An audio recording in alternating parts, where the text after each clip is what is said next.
தாய் உங்களை பெற்றிருக்கலாம், ஆனால் உங்களை வளர்த்த அவங்க உங்களுக்காக அவங்களுடைய வாழ்க்கையை அர்ப்பணிச்சிருக்காங்க. கண்ணனை பெற்றெடுத்த தேவகியை விட அவனை வளர்த்து ஆளாக்கின யசோதைக்கு தான் பெருமை, சிறப்பு எல்லாம் இருக்க. அண்ணி வாங்க. மீனுகுட்டி, இப்படி இழைச்சி போயிட்ட. கல்யாண பத்திரிக்கை கொடுக்கறதுக்காக இந்திரா வீட்டுக்கு வந்தவங்க அந்த விஸ்தாரமான சோஃபால உட்காந்துக்கிட்டாங்க. அண்ணி ஒரு 10 நிமிஷம் காஃபி போட்டுட்டு வந்துடுறேன். இந்திரா அடுக்களை பக்கம் திரும்ப வாக்கர்ல உட்கார்ந்திருந்த குழந்தை அவளை நோக்கி கைகளை உயர்த்துச்சு. 1 நிமிஷம் உன்னை காணாம இருக்க மாட்டா போலியே.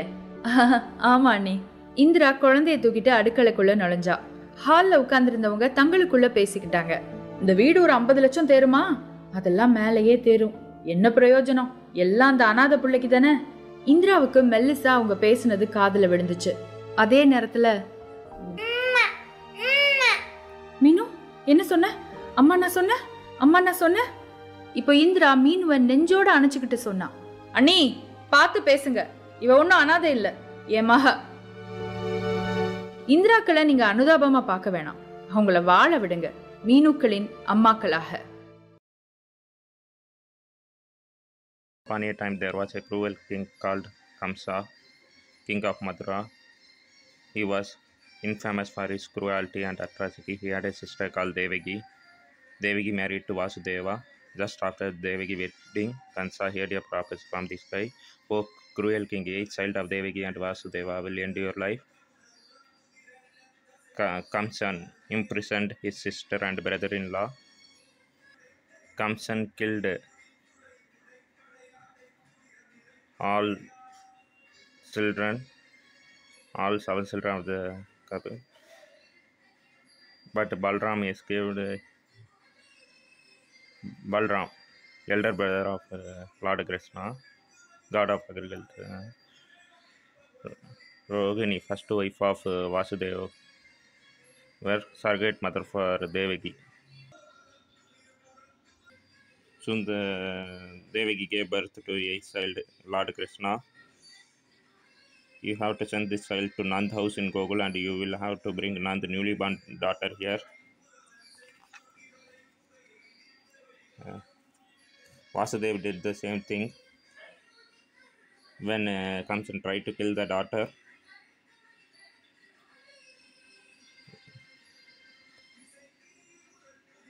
she fly away in the sky and said, "Your death is near and you will be killed by Lord Krishna." Lord Krishna raised by Nand and Yashoda Kapil. He childhood as a cowherd, stealing butter, everything. Comes and demons like Pudana, Bagasur, Trinavarta, Sagrasura, Agasura, Vimsura, Kesi to kill Krishna, but Krishna killed all of them. Krishna also killed Kaliya, the most dreaded serpent in Yamuna, lifting Govardhan Parvat on his little figure for 7 days, considered as his most divine act. Naraga Sadurdasi then at his teenage for 13 or 14 years, Krishna killed Kamsa. Kamsa father-in-law Jarasandh was killed by Bhiman. Krishna's sister Subhadra married to Arjun. In battle of Mahabharata, Krishna, friend and guide of Pandava, he gave sermon to Arjun, which is called Bhagavad Gita, Gita Jayanti. In this way, the 8th incarnation of Lord Vishnu ended many evil lives on this earth. Lord Krishna is the most lovable Hindu god. He is revered and worshipped in all parts of India. Radha Krishna soul has met God. Patience equal to devotion. Dwarka submerged in sea due to Gandhari's curse. After his death, Lord Krishna get Kali Yuga started. 15 prediction of Kali Yuga also placed in Bhagavad Gita. Yashoda को complaint की कि देखो बाल कृष्णा कितना बेवकूफ है, वो मिट्टी खा रहा है। जब यशोदा ने कृष्णा को कन्फ्रंट किया, उसे अपना मुंह खोलने के लिए कहा, तब उन्हें उसके मुंह में पूरा यूनिवर्स दिख गया। Every child gives birth to a mother. हमारी बच्चों के साथ रिलेशनशिप कैसी होनी चाहिए, ये हमें बाल कृष्ण की स्टोरी सिखाती है। दुनिया में ऐसी एक भी फैमिली नहीं होगी जिसमें कभी झगड़े होते ही नहीं है। माँ बाप से डांट हम सब खाते हैं, भाई बहन जितना ज्यादा प्यार करते हैं उससे ज्यादा झगड़ते हैं, और कभी कभी हम भी हमारे पेरेंट्स से ना चाहते हुए भी रूडली बात करते हैं। लेकिन जब हमारे परिवार पर मुसीबत आ जाती है तो श्री कृष्णा बचपन में काफी नटखट थे। वृंदावन में उनके भी छोटे बड़े झगड़े होते रहते थे। लेकिन एक दिन इंद्रदेव ने वृंदावन में बहुत बड़ा तूफान बरसाया, इसलिए क्योंकि वृंदावन के लोग उन्हें छोड़कर गोवर्धन पर्वत की पूजा कर रहे थे। उस समय श्री कृष्णा ने गोवर्धन पर्वत को अपनी छोटी सी उंगली पर उठाया, जिसके नीचे सब लोगों ने आसरा लिया। वो टाइम नहीं था छोटे छोटे झगड़ों को याद रखने का, वो टाइम था एक साथ मुसीबत का सामना करने का। महाभारत में युधिष्ठिर कहते हैं, परस्पर विरोधे तु वयम पंचशते शतम परेस्तु विग्रहे प्राप्ते वयम पंचाधिकम शतम। एक दूसरे से लड़ते हुए हम 5 और वो 100 हैं, लेकिन एक एनिमी से लड़ते हुए हम सब 105 हैं। मुसीबत के समय एक फैमिली को कैसे एक साथ रहना चाहिए, ये सबक हमें श्री कृष्ण की एक कहानी सिखाती। लीडरशिप के बारे में हम श्री कृष्ण से क्या सीख सकते हैं? श्री कृष्ण को लोग प्यार से माखन चोर कहते हैं। वो गोपियों का माखन चुराते थे। उनसे तंग आकर गोपियों ने माखन को एक मटके में डालकर इतना ऊपर टांग दिया कि ये छोटे कन्हैया वहां तक पहुंच ही ना पाए। लेकिन आगे क्या हुआ ये हम सब जानते हैं, जिसे हम हर साल सेलिब्रेट भी करते हैं। ये कहानी हमें एक इम्पोर्टेंट लेसन सिखाती है कि जो काम एक इंडिविजुअल के लिए इम्पॉसिबल है, वो काम एक टीम पॉसिबल कर सकती है। द सीक्रेट नाम की ये बुक उनके प्रोसेस को गाइड करता है और हमें विजुअलाइजेशन और टीम वर्क का इंपॉर्टेंस इस कहानी से सीखने मिलता है। असली भक्ति क्या होती है ये हमें श्री कृष्ण एक कहानी के रूप में समझाते हैं। वृंदावन की समृद्धि के लिए एक यज्ञ हो रहा था। भगवान के लिए बहुत सारा प्रसाद बन रहा था। कृष्ण और उसके दोस्त काम से लौट रहे थे। वो थके थे, भूखे थे। उन्हें श्री कृष्णा ने पुजारियों से खाना मांगने के लिए कहा, लेकिन पुजारियों ने मना कर दिया। खाना भगवान के लिए था, लेकिन उनकी पत्नियों ने उन्हें अपने हिस्से का खाना दिया। श्री कृष्ण ये देखकर खुश हो गए और यज्ञ सफल हो गया। असली भक्ति भाव में है, इमोशंस में है, जिससे पूजा की जा रही है। श्री कृष्ण ने कहानियों के थ्रू हमें इंसानियत का मतलब समझा। यमुना वृंदावन की लाइफलाइन थी। इस नदी पर कालिया नाम के एक नाग ने कब्जा कर लिया था और उसका जहर इस पीने के पानी में मिक्स हो गया था। और पानी नहीं तो वृंदावन नहीं। श्री कृष्णा ने अपनी जान की परवाह ना करते हुए कालिया को हराया। लेकिन कालिया जैसे जहरीले नाग के साथ लड़ते हुए अगर श्री कृष्णा को कुछ हो जाता तो? नेगेटिविटी और पॉजिटिविटी का एक अजीब रिलेशनशिप होता है। कभी नेगेटिव लोगों के साथ रहकर अच्छे लोग भी नेगेटिव हो जाते हैं, लेकिन कुछ लोग होते हैं जो खुद की पॉजिटिव एनर्जी में विश्वास रखते हैं, खुद के मॉरल्स की जड़ें स्ट्रॉन्ग रखते हैं, तो उन पर एक्सटर्नल फोर्सेस हावी नहीं हो सकती। और एक लीडर का यही गुण होता है। कालो वा कारणम राज्ञो राजा वा काल कारणम इति ते संशयो माबुध राजा कालस्य कारणम।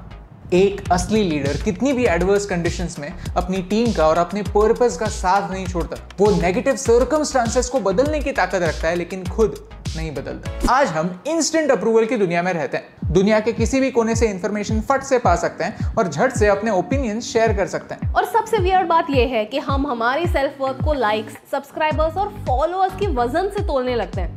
कंपेयर करने लगते हैं कि उसकी फोटो को इतनी लाइक्स तो मुझे क्यों नहीं। सुनने में ट्रिवियल लगता है, लेकिन ये हमारी लाइफ का एक इंपॉर्टेंट हिस्सा है। एक बार श्री कृष्णा ने गोपियों के साथ रास लीला खेलनी चाहिए, लेकिन जब समय आया तब श्री कृष्णा वहाँ थे ही नहीं। गोपियों को समझ ही नहीं आया कि श्री कृष्णा हमें प्रॉमिस करके कहाँ चले गए। लेकिन जब गोपियों ने आंख बंद की तब उन्हें श्री कृष्णा दिखे, क्योंकि वो हर गोपी के साथ ही थे। वो कहीं बाहर नहीं, उनके दिल में ही थे। हम हमारी आसपास की दुनिया से तो कनेक्टेड हैं, लेकिन फिर भी हम हमारी अंदर की आवाज से जो कनेक्शन होता है उसे कहीं खो रहे। श्री कृष्ण हमें सबसे इंपॉर्टेंट फॉर्म ऑफ लव के बारे में सिखाते हैं, जो है सेल्फ लव, जो सेल्फ एक्सेप्टेंस और सेल्फ रिस्पेक्ट का बाय प्रोडक्ट। दोस्ती के 2 स्टोरीज है महाभारत में। एक है द्रोणाचार्य और राजा द्रुपद की कहानी। दोनों बचपन में एक साथ एक ही गुरुकुल में पढ़े। डिफरेंस बस यही है कि द्रुपद एक राजा बने और द्रोणाचार्य एक गुरु। बड़े होने के बाद जब द्रोणाचार्य द्रुपद को मिलने उसके राज्य में गए, तब द्रुपद ने उन्हें एक दोस्त की तरह नहीं, एक गरीब इंसान की तरह ट्रीट किया। उन्हें इक्वल रिस्पेक्ट नहीं दी, बेइज्जती करके वापस भेज दिया। कुछ साल बीते और कौरव और पांडव द्रोणाचार्य के शिष्य बने। उनकी शिक्षा समाप्त होने के बाद उन्होंने अपने गुरु को पूछा कि आपको गुरु दक्षिणा में क्या चाहिए। द्रोणाचार्य ने कहा कि राजा द्रुपद को कैप्चर करो। राजा द्रुपद से युद्ध जीतने के बाद द्रोणाचार्य अपने बचपन के दोस्त के सामने आए। उन्होंने कहा कि एक दिन तुमने मुझे एक बराबरी का रिश्ता नहीं दिया, आज मैं तुम्हें तुम्हारा बराबर बन के दिखाता हूँ। अपनी जान के बदले मुझे तुम्हारा आधा राज्य दे दो। इस इंसल्ट को द्रुपद कभी भूले नहीं। उन्होंने तभी ठान ली कि जैसे उनके राज्य के 2 हिस्से हुए, वैसे ही हस्तिनापुर के भी 2 हिस्से होंगे, और ये हिस्से और कोई नहीं, उनकी संतान करेगी। और उनकी संतान थी द्रौपदी।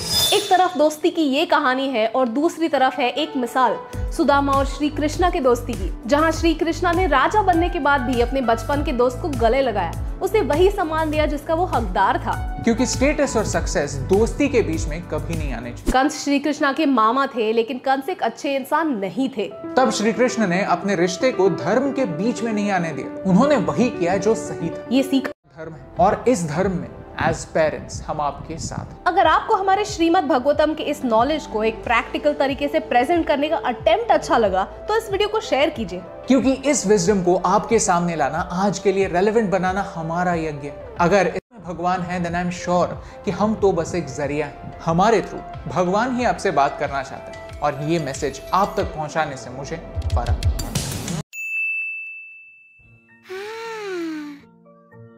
बिल्कुल महाराज नंद, आप बड़े परोपकारी हैं।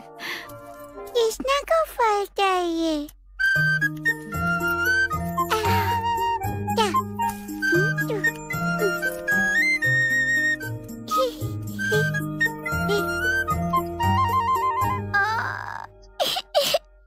ओह, रो मत नन्ही कृष्ण, मेरे फलों के लिए इतना ही पर्याप्त होगा।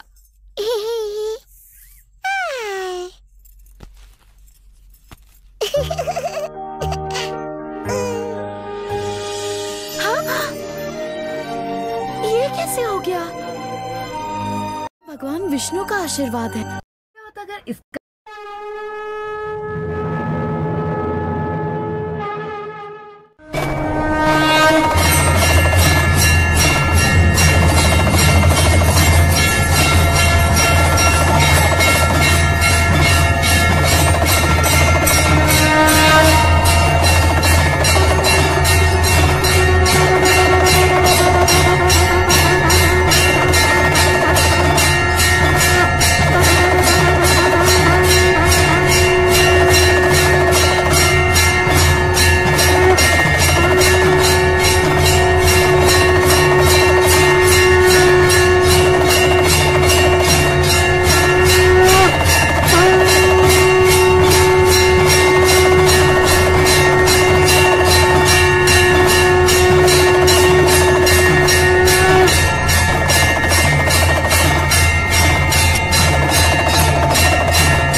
கீதையை சொன்ன அந்த ஸ்ரீகிருஷ்ண பகவானே இடையன் தான்ப்பா. என்னிடமே காட்டுகிறாயா இடையனே? சரியாக உன் மாய வித்தைகள் என்னிடமே காட்டுகிறாயா இடையனே? சரியாக சொன்னீர்கள் மாமா. பிரம்மாவுக்கும் சிவனுக்கும் இடையில் நின்று காக்கும் தொழில் புரியும் நான் இடையன்தான். அதனால்தான் இரவின் இடையில் பிறந்தேன், இடைக்குலத்தில் வளர்ந்தேன். இந்த இடைப்பருவத்தில் தங்களையும் சந்திக்க வந்திருக்கிறேன். அன்னை